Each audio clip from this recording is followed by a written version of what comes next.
Olá, meu irmão, olá, minha irmã, como vamos? Como temos passado? Tudo bem? Já tomou a vacina? Ainda não? Está aguardando a sua vez? Eu também estou orando porque esta vacina realmente nos livre deste mal. Tendo tomado a vacina ou não tendo, continuemos nos cuidando para facilitar o cuidado de Deus sobre nós. Vamos aos nossos arrazoandos sobre a lição 9 da nossa revista Editora Betel. Deus trabalha em favor dos que nele confiam. Você sabe que os nossos arrazoandos são sugestões de temas extraídos da lição ou colocados na lição, no contexto da lição, para enriquecerem sua aula, professor, seus estudos, professor e aluno, que estudam a palavra de Deus. O nosso primeiro arrazoando é para desfazer um ditado que parece que é a pura verdade. É um ditado que tem a metade verdade e a metade mentira. Deus tarda, mas não falta. A verdade é que Deus não falta. A mentira é que Deus tarda. Deus não tarda. Deus está presente sempre.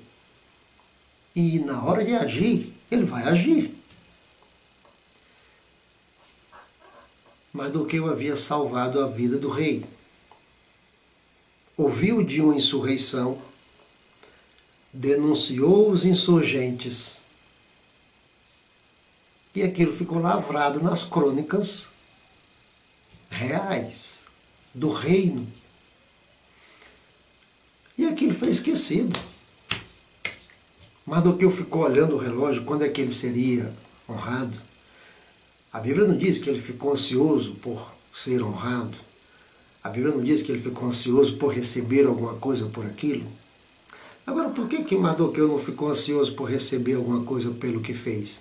Porque ele fez o que tinha que ser feito, ele fez o certo. Ele era um homem temente a Deus, ele sabia que aquilo era errado, ainda que ele pudesse ter alguns dividendos daquilo, porque ele era escravo ali.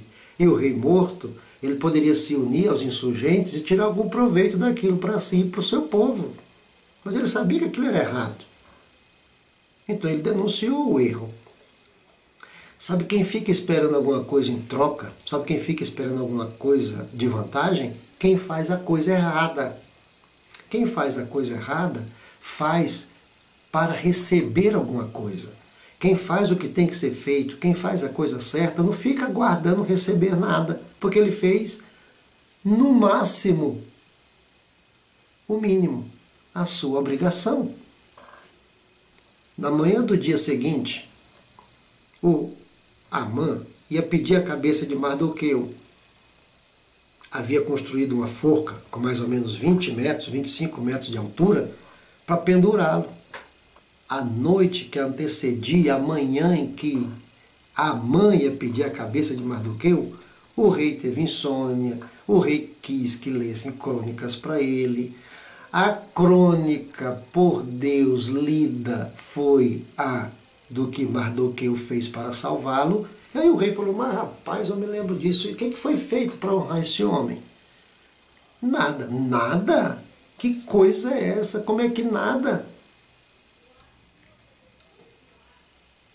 Amã, que estava chegando para pedir a cabeça de Mardoqueu, o que o rei deve fazer a uma pessoa a quem ele quer honrar? Aquela pergunta foi uma porta escancarada para Amã pedir, achando que era para si. E aí ele pediu o melhor que pôde. Vestes reais, sobre um cavalo real e um arauto gritando na frente, no meio do povo. Assim se faz ao homem a quem o rei deseja honrar. Então é isso? Então faça isso com Mardoqueu, o judeu. Hã? Não é comigo não? Contigo. Você vai ser o arauto. gritando na frente de Mardoqueu, puxando o cavalo. Deus tardou? Quando foi que aquela insurreição foi denunciada? Não sabemos. 1 mês, 2 meses, 3 meses, não sabemos quantos anos. Talvez até antes. Não sabemos. Então Deus tardou. Deus agiu na hora certa. Poderia ter acontecido antes? Sim, se fosse a hora certa. Não era a hora certa, não aconteceu antes. A hora certa era aquela. Era a noite, a madrugada. Na manhã seguinte, Mardoqueu talvez fosse enforcado. A hora era aquela. Então foi naquela hora que Deus agiu. Nunca pense que Deus está tardando. Nunca. Deus não tarda. Espere a hora. Ela chegará. E Deus não está longe, que na hora ele vem correndo para não falar. Não, ele está presente, ele está vendo tudo. E na hora certa, a mão, o dedo, o sopro, a ação de Deus na hora, fazendo o que cabe a Ele fazer, na hora que Ele quer fazer, e não na hora que eu quero que Ele faça. Deus não tarda, Deus não falta.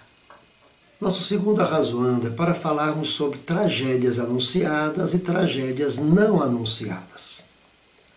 A tragédia que ameaçava Mardoqueu, Esther e todo o povo de Deus era uma tragédia anunciada. Terrível, né?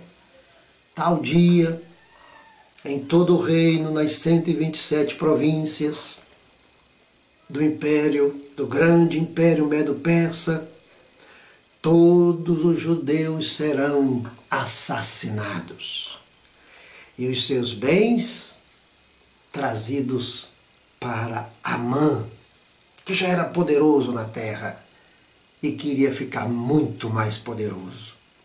Na proposta inicial, ele iria passar para o rei os despojos, mas o rei falou, não, pode ficar para você. E a tragédia estava anunciada. Quando a tragédia está anunciada, a gente se prepara para ela. Não foi o que Mardoqueu e Esther fizeram? Jejum, oração, entrar na presença do rei, suplicar ao rei a misericórdia, informar ao rei quem verdadeiramente era Amã e tudo aquilo que nós sabemos que aconteceu. Quando a tragédia é anunciada, a gente se prepara para ela. Inclusive, era uma lei dos Medos e dos Persas e não se podia revogar. De modo que os judeus, naquele dia aprazado, se prepararam para se defender. Antes, eles nem se defender poderiam, iam ser chacinados. Mas agora eles se prepararam. E alguns que ainda se atreveram a ir contra eles morreram. Várias pessoas morreram, porque quiseram ainda matá-los. Tragédia anunciada. É bom? É claro que não, é terrível. Mas nós nos preparamos para elas. Agora, sabe o que é terrível mesmo? Tragédias não anunciadas. Elas nos pegam de assalto. Jó. Quanta tragédia não anunciada. Uma após a outra. Pancada, pancada, pancada. Meus pais falavam um ditado que eu sei que você deve conhecer. Se não conhece, vai conhecer agora. Por cima de queda, coice.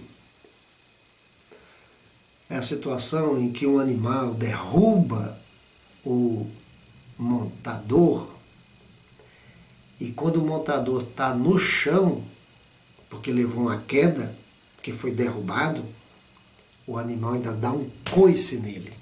Já pensou? São 2 pancadas, a da queda e a do coice. Por cima de queda, coice. Quando a tragédia não é anunciada, pode ser por cima de queda, coice. Um telefonema, tragédia. Uma notícia de jornal, tragédia inesperada. Um acidente, uma tragédia. Um negócio mal feito, perdeu tudo, tragédia. De uma hora para outra. Tragédias são tragédias. Anunciadas, nós nos preparamos para elas. Não anunciadas, nós somos pegos de assalto. E aí a tragédia pode provocar outras tragédias. Sofrimento e dor.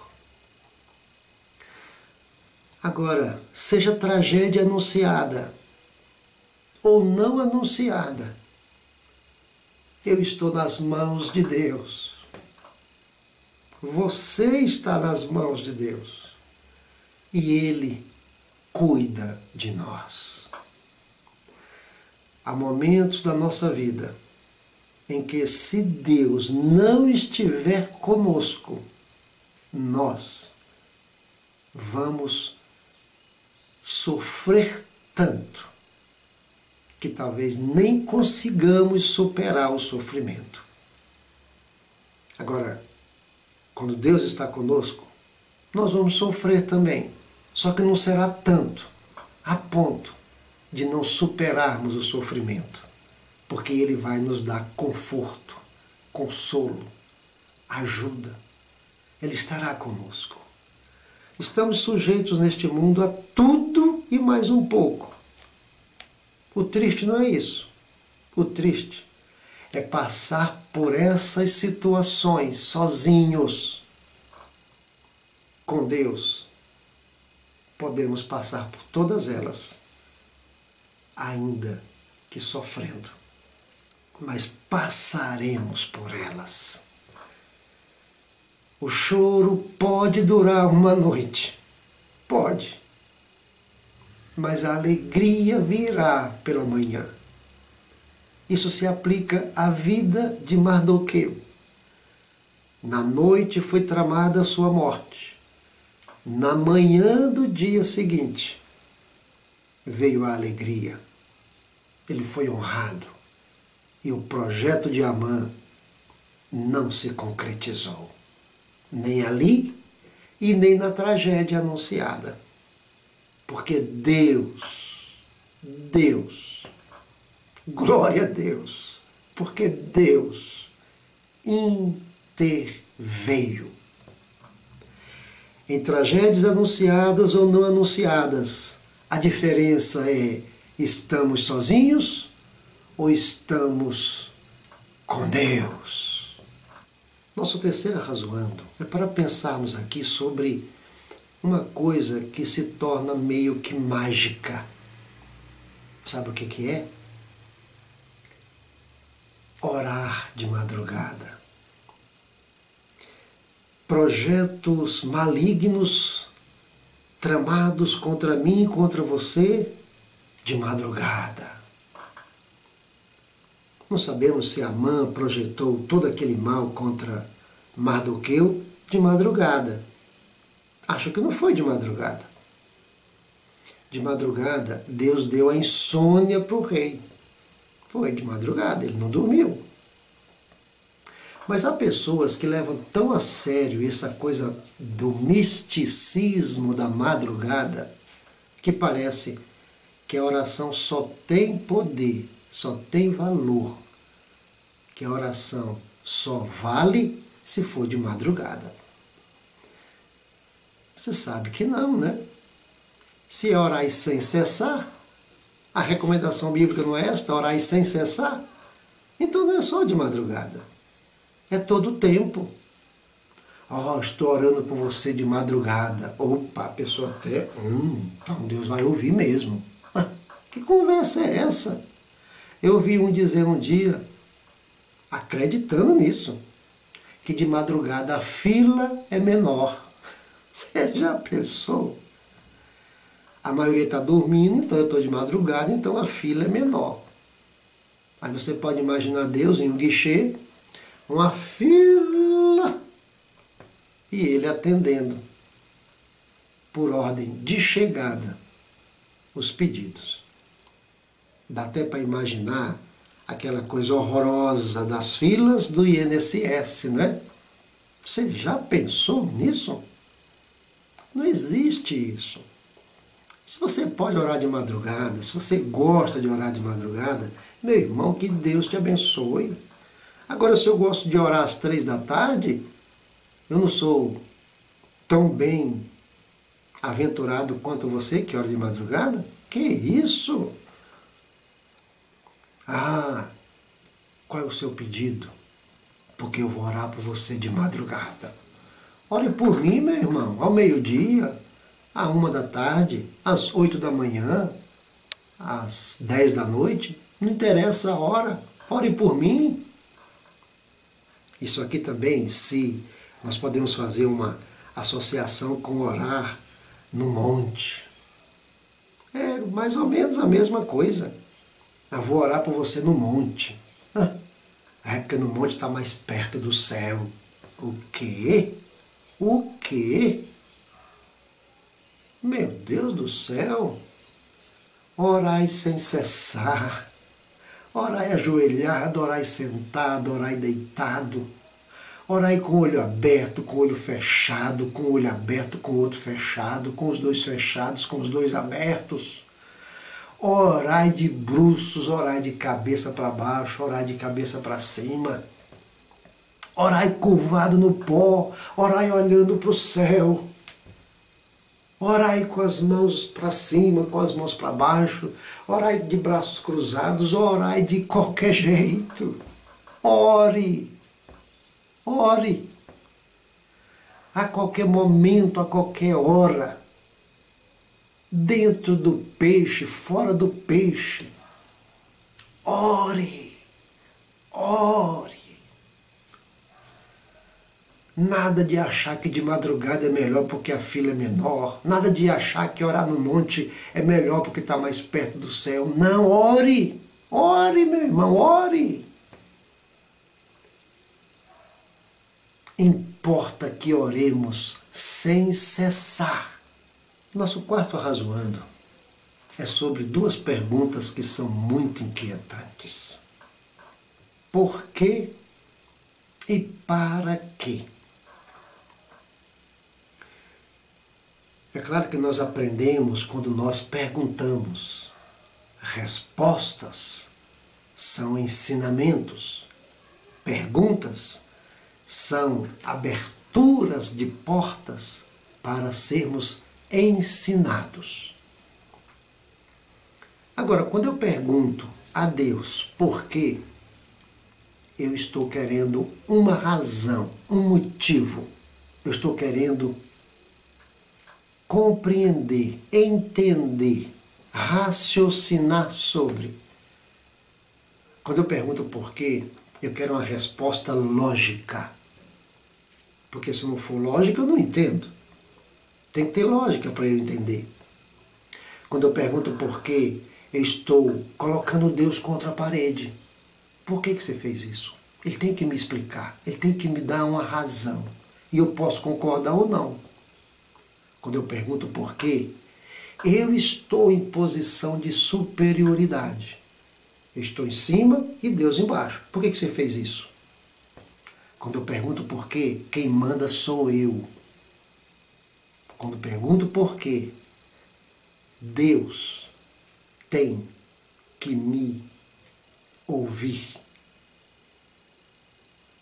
Agora, quando eu pergunto para quê, mudou tudo. Agora eu estou embaixo e Deus está em cima. Como sempre. Agora, eu não quero explicação. Eu quero que Ele me diga o que Ele quer. Ele não tem que me convencer. Ele tem que dizer o que Ele quer. Quando eu pergunto para quê, eu falo, Senhor, a minha vida está nas tuas mãos. E eu sei que tu és um Deus de propósito. Então eu quero saber qual é o seu propósito com tudo isso. Quando eu pergunto para quê, eu digo a Deus: Senhor, eis-me aqui. Cumpra em mim os teus desígnios, os teus propósitos, os teus planos. Ah, por que isso aconteceu? Não, a pergunta não deve ser esta. Por que meu marido morreu? Por que minha filha faleceu? Por que eu estou doente? Por que eu nasci com este mal? Por que isso aconteceu? Por que eu não mereço? Ah, como é que acontece um trem desse comigo? Eu fico achando que eu sou digno. Mas quem é digno? Quem? A quem Deus deve explicações. Se Ele quiser explicar, explica. Se Ele não quiser, não explica. E eu repito, aqui neste mundo nós estamos sujeitos a tudo, tudo, tudo, tudo. E mais um pouco. Somos humanos. Ah, por que isso aconteceu? Eu vou ficando cada vez mais triste. E a revolta pode entrar no meu coração. A falta de fé, o desgosto, a tristeza. Agora, quando eu pergunto para quê, o gozo invade a minha alma, porque eu estou vendo que Deus está trabalhando em mim por meio das circunstâncias. Está trabalhando em mim porque Ele tem para mim um projeto. Qual é o teu plano, Senhor? Para que isso aconteceu? Para que isso está acontecendo? Para que, Senhor? Que a minha e a sua pergunta seja: para quê? E não por quê? Nosso quinto arrazoando é para confirmarmos cada vez mais ensinos preciosos da palavra de Deus, como este, que está lá no livro de Provérbios. O orgulho precede a queda. Amã é exemplo disso. Prepotente, orgulhoso, achando que era o tal, achando que era o homem mais honrado do reino. Depois do rei sou eu. Foi por um período, até Deus honrar Mardoqueu. E com aquela prepotência toda, a forca construída para matar Mardoqueu serviu para que nela Amã fosse morto. O orgulho, a presunção, a prepotência precede a ruína, a queda. E aí a gente fica pensando como há pessoas que acham que são as tais. O ser humano não vale nada. Meus pais tinham uma expressão que eu quero usá-la aqui com todo respeito a você. Eles diziam assim: o ser humano não vale aquilo que o gato enterra. Você sabe o que é que o gato enterra? O gato enterra as suas próprias fezes. Entendeu, né? Somos pó, terra, e ao pó voltaremos. Então não dá para entender pessoas tão prepotentes, pessoas tão vaidosas, tão orgulhosas, tão narizinho empinado, tão achando que são alguma coisa.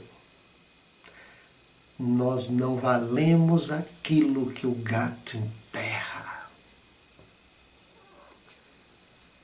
quanto mais vaidoso o homem for, quanto mais prepotente o homem for, quanto mais ele achar que é,